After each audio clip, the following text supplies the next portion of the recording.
I remember when I was very young, a house that we lived in the UK, London, was far from the masjid. There was no way I could go to the masjid because my house, the place it was located, was far from the masjid. So the other salahs I could manage to pray in the masjid. Like I couldn't do that for Salatul Fajr and Salatul Isha, because in the UK, Salatul Fajr and Isha, sometimes it becomes very hard. Isha is at 9 o'clock and Fajr is very early sometimes. And I have no car to go. And the bus routes were very tricky to get to the masjid. And so one day I had read about how the Salaf used to pray Takbiratul Ihram for 40 years. They never used to miss Takbiratul Ihram. When I read it, I never forget that feeling. When I read those aqwal and I listened to the lecture and the speech regarding these issues, wallahi, that moment, I said to myself, I'm going to go. And I remember it was winter when I said that. So I used to wear my thobe, my jacket, my everything, and I used to walk to the masjid for 40 something minutes. So the topic I want to share with you today is actually a topic for me. It's a point of reflection for myself, something that I have been thinking about and reflecting on due to my own deficiencies and me not meeting the requirements and fulfilling what was upon me. So this is a benefit that really goes to me first. I don't want to be, as the poet said, someone who's not pious is commanding the people piety. The doctor is curing the people, he himself is what? Sick. The last few days, I haven't found the joy that I would normally find in my acts of worship, my ibadat and the things that I do. I've thought about what are the things that could cause it. Especially the leaving of the month of Ramadan. Our iman was high, we benefited from that month, so much we achieved. And then Ramadan left, it left an empty hole in our hearts. And then from there onwards, things did not go accordingly. So this inshallah ta'ala is a topic that's for me, and I hope you should benefit from it all. May Allah make us from those people who hear the good speech and they act upon it. And I ask Allah tabaraka wa ta'ala that He forgives us for our mistakes and our shortcomings, our private wrongdoings and our public wrongdoings. And I ask Allah He does not hold me account to what the people think, and that He does not embarrass me and shame me the day in which I meet Him subhanahu wa ta'ala, and all of you. The topic that I want to talk about, my brothers and sisters, is finding happiness and comfort and joy in being connected to Allah subhanahu wa ta'ala. This is a topic that, inshallah ta'ala, that we all need. My brothers and sisters, there are 3 things that you need if you want to have this quality. This is 3 things that we need to come with. Number 1, it's dawamul dhikri. Dawamul dhikri means that you remember Allah a lot. And we'll talk about that inshallah ta'ala. The second thing that you need if you want to achieve that happiness and that comfort and that joy when you worship Allah in the prayer, in act of ta'at and obedience, if you want to enjoy it and find comfort and ladha in it, the second thing that you need to come with is sidqul mahabba. You have to be truthful in your love, which we're going to talk about inshallah ta'ala. Sidqul mahabba, true love. What does that mean? We'll come to that inshallah ta'ala. And the third is ihsanul amal. Ihsanul amal means you perfect your actions. You do the best that you can.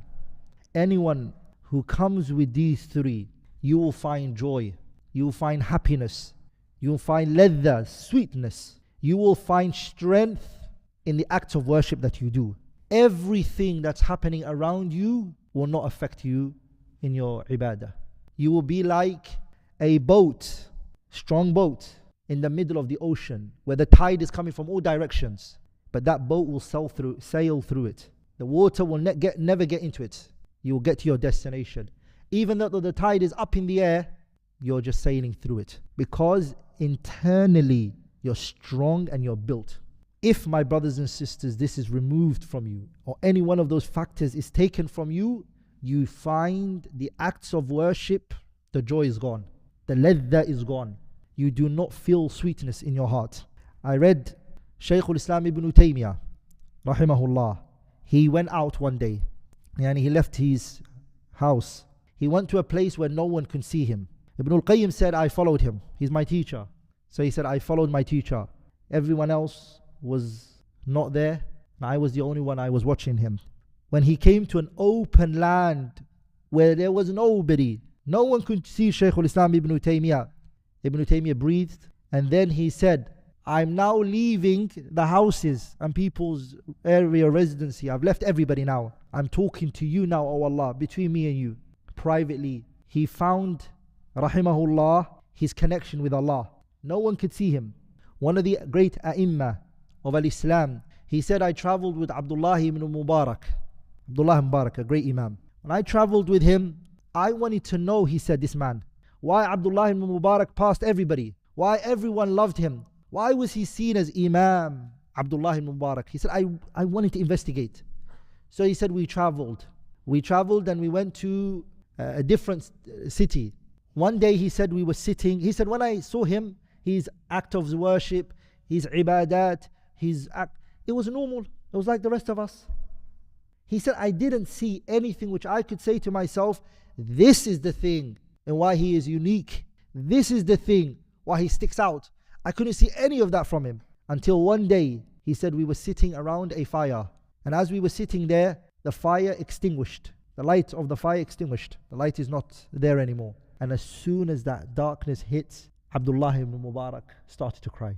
He said, of course we can't see because it's dark. He said, I only saw that when we found light again, fire. I looked at his face, his eyes were watering. And he said, I realized this man has something private, alone, that he doesn't show in public. His affairs privately, that when he saw the darkness, it reminded him of the grave, and he reminded him of that moment is when he's connected to Allah subhanahu wa ta'ala. Shaykhul Islam, he's going out by himself for Sahara because he wants to be alone with his Creator. And he's calling onto his Lord and he's saying, I am here wanting to talk to you subhanahu wa ta'ala. Wallahi, that is happiness and that's joy that he rahimahullah found in it. Look what he said, Shaykhul Islam. There is no blessing that resembles the blessings of the hereafter. There is no blessing of this dunya that resembles the blessing of the hereafter except al-imanu billahi, believing in Allah and knowing Him subhanahu wa ta'ala. It's a ni'mah wallah. Iman is a ni'mah wallah. That if Allah gives it subhanahu wa ta'ala, there is no blessing and knowing your Creator. Look at us. When we lose somebody, we say, Inna lillahi wa inna ilayhi raji'un. If you mean that word when you say it, it's bardan wa salama. Your heart is comfort. And you know this person who you lost, your loved one here, is a Muslim. And inshallah ta'ala, he's going to go Jannah. He's a Muslim. Either ajilan or ajilan. Maybe straight away or finally. And he brings that comfort to you. The one who doesn't believe in Allah's existence, what does he reassure himself with? It's missing from him. And it's a joy in the heart. I told this story many times. But wallahi, it's a story worthy of mentioning it a lot. There was two men. One by the name of Abu Yusuf.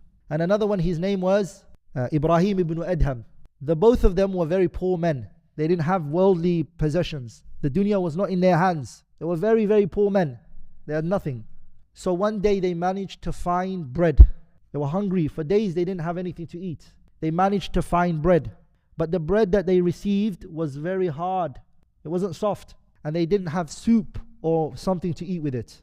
And so the both of them, they said, let's go to the ocean. And let's take the bread that we have and dip it into the ocean. So they took the bread and they dipped it into the ocean so that the bread becomes soft. And then they started to both eat, dipping their what? Their bread into the water.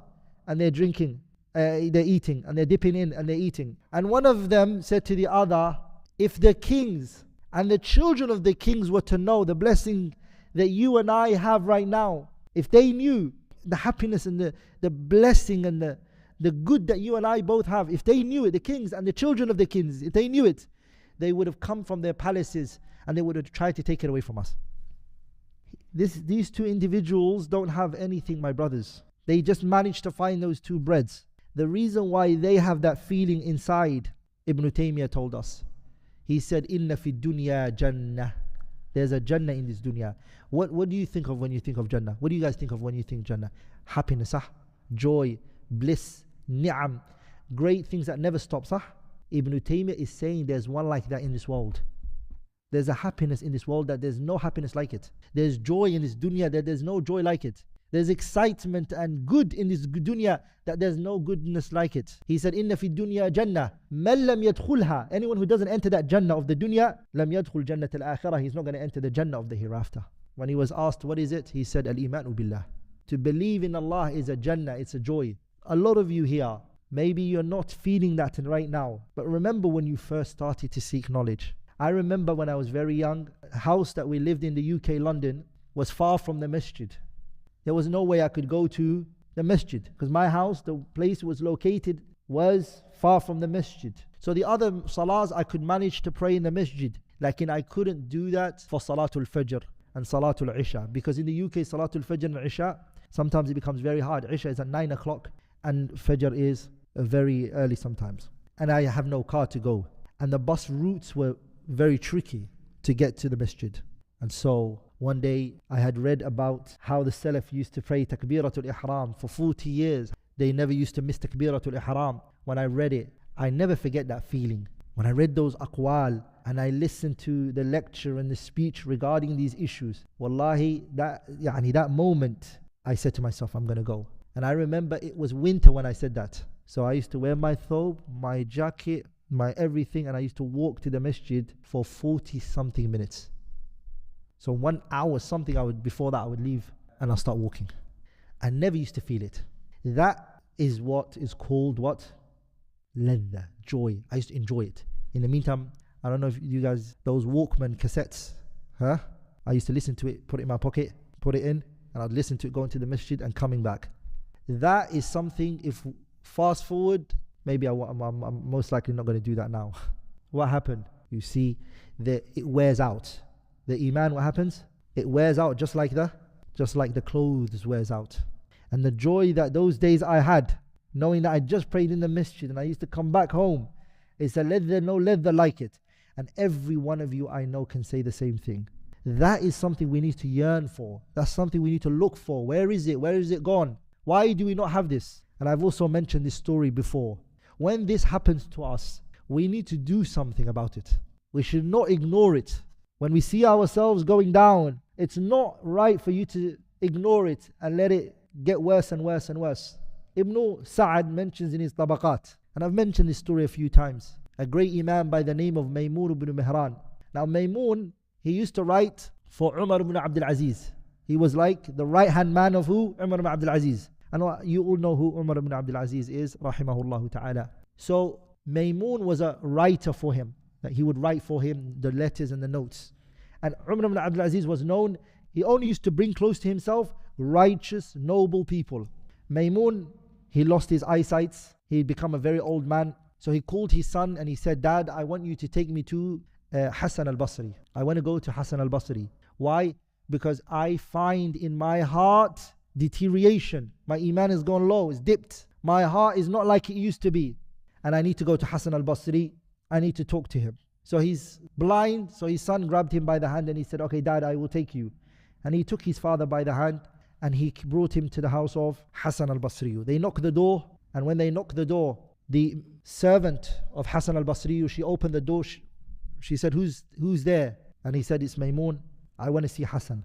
She said to him, oh, you evil man, why are you alive at this evil time? So he started to cry even more. He's crying, brought Hassan al-Basri out of his room. Before we move on into the story, look how, number one, he recognized his heart and his iman deteriorated. Number two, look how soft his heart is. He's crying from what the maid and the servant is saying.